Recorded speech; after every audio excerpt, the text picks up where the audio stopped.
Howdy, my name is Christopher Beltran, and this is my presentation, Stress on the Everyday Person. So today we'll be looking at how changing how you think, or better said, rethinking what stress is and what it can do can significantly impact your life as a whole. This information comes from great research conducted in 2012 by Jamieson, Nock, and Mendes. They discovered that the feeling of stress you feel when taking an exam or any other stress in your life has its purpose. And through this presentation, I will be showing you how and why you should change your frame of mind. As we know, people face stress every day, so changing your mind can really be able to impact that, and changing it from a thought of a negative into a positive can have a significant impact in your life. Moving on, the research was based off of a question. Specifically, can changing how we think really change how our body and minds react to stress?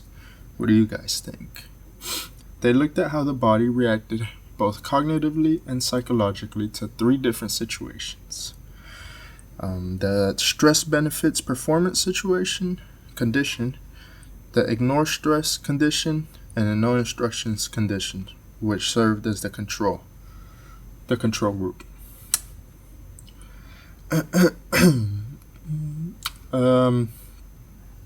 So in a different way of saying it, the first group was the stress benefits performance. Number 1, where they were told that thinking stress is beneficial would help them. Number 2, where they were told to ignore the stressors and that would help. And group 3 was given no instructions, the control group. They did this with the idea that if people can think about stress in a different perspective, then it would help them rather than harm them. This research was conducted through 50 young people with medical equipment to track their hearts and brains.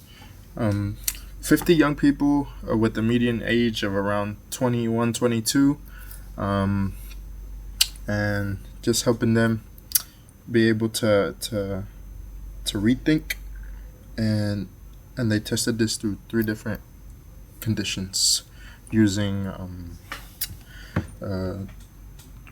equipment such as the ECG and blood pressure monitors. Moving on.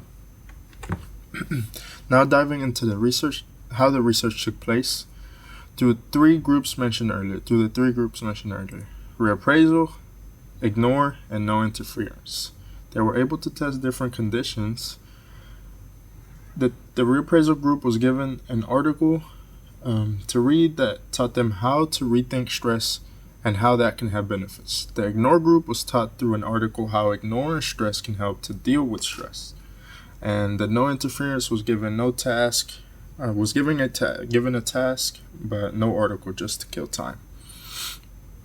They were then given instructions to give a speech while receiving constant negative feedback from the audience.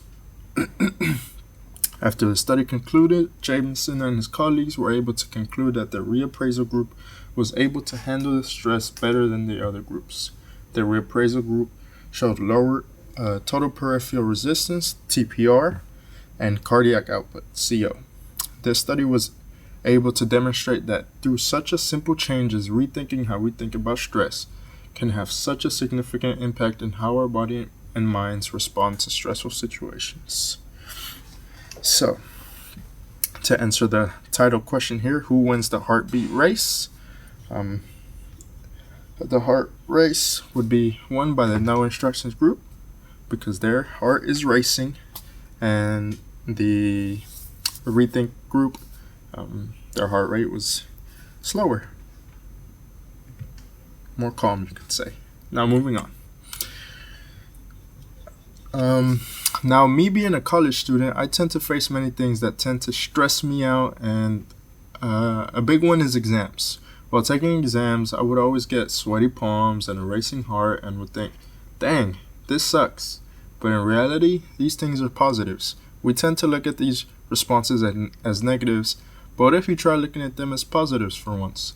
I personally have been trying to put this technique more into practice and continuously reminding myself that these responses or my body preparing and attempting to help me perform my best. The sweaty palms is to cool me down and keep me focused instead of worrying about the heat. The racing heart is keeping me focused and allowing my brain to continue racing to find the answers and responses I need.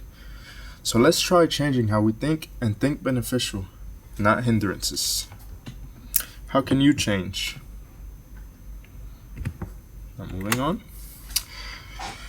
Now I know at this point you may be asking, why would this help me and how would it do that? I'm here to tell you that by restructuring your way of thinking about stress, you will be able to experience much more of what really matters instead of focusing on what is stressful.